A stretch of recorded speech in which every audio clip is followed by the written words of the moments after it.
We are entering now the sign of Pisces, and a book about astrology I wrote a while ago, and this is really the book of mine. As you can see here, definitely all the signs, Pisces, and most of the material is based on Kabbalah, the book of formation, the book which is known to be related to Abraham, our forefathers. And this is really the basis of many books which deal with the Kabbalah of the month.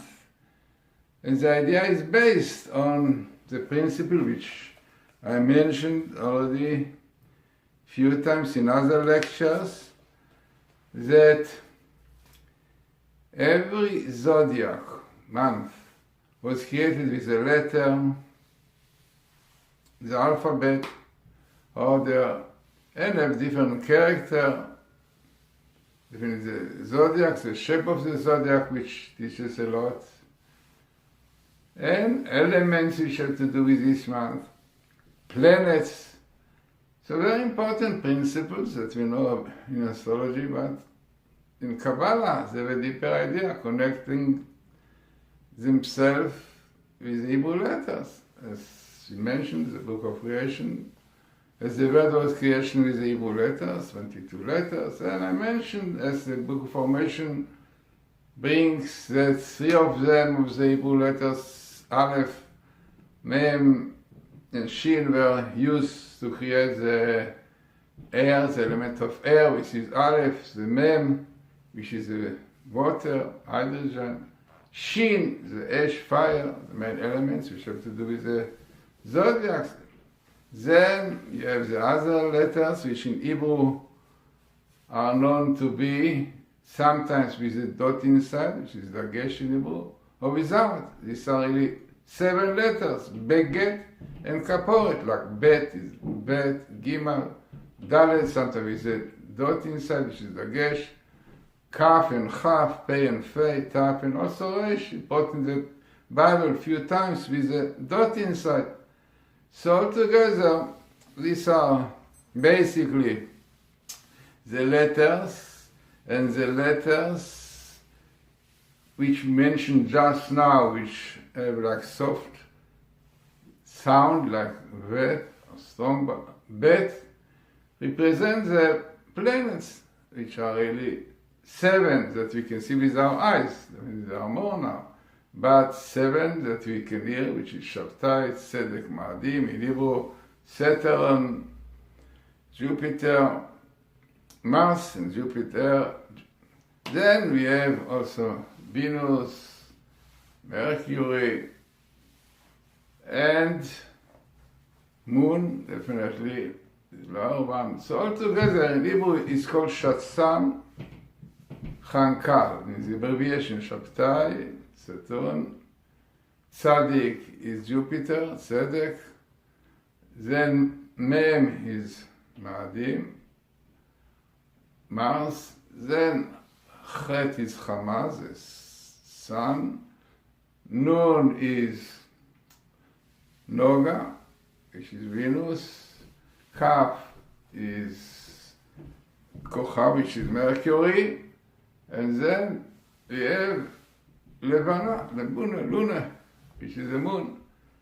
So they were created with these 7 letters, and then we are left with 12 after using 10 for elements and planets. So there are 12 ordinary ones which are used for the month.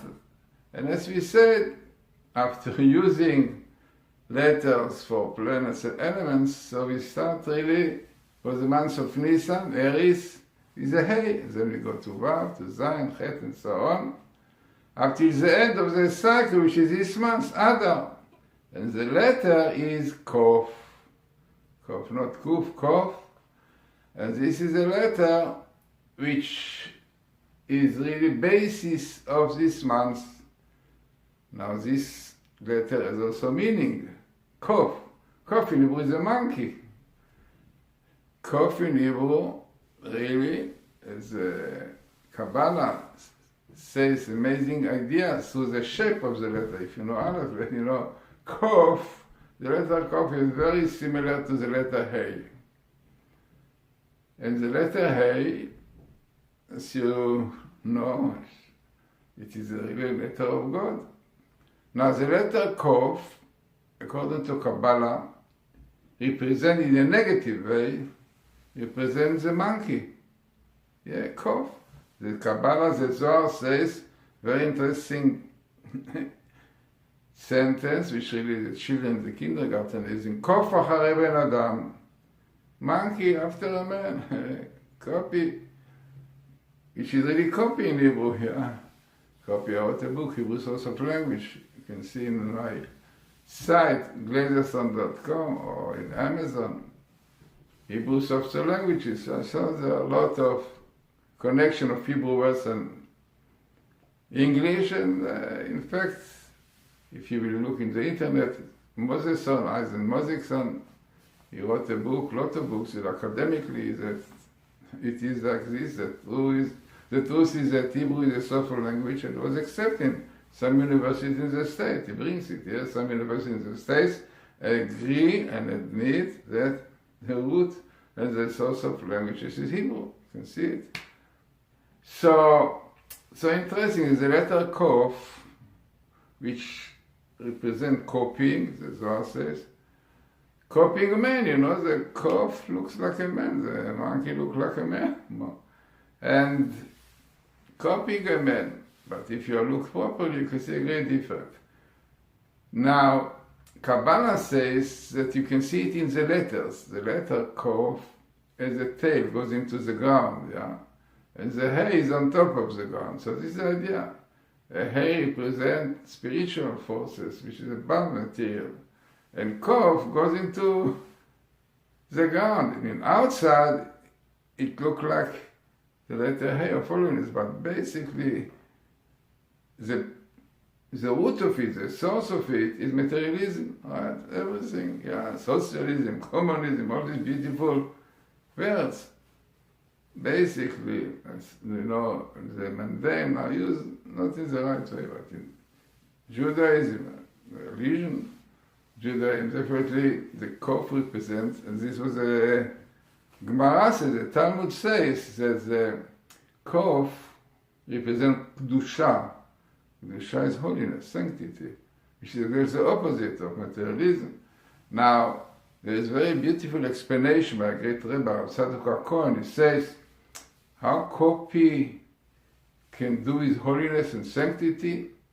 So the idea, he says, yes, because the purpose of a Jew, yeah, is to copy the ways of God. We know quite well, you have certain midot, rachum, v'chanun, erech apayim, v'am chesed, merciful, so to anger, and all beautiful attributes. And this is what you have to copy, not to copy what we see in the movie, but to copy what we see in behavior, which is not in the right place. You have to copy the ways of God, merciful, so to anger, helping, quite well.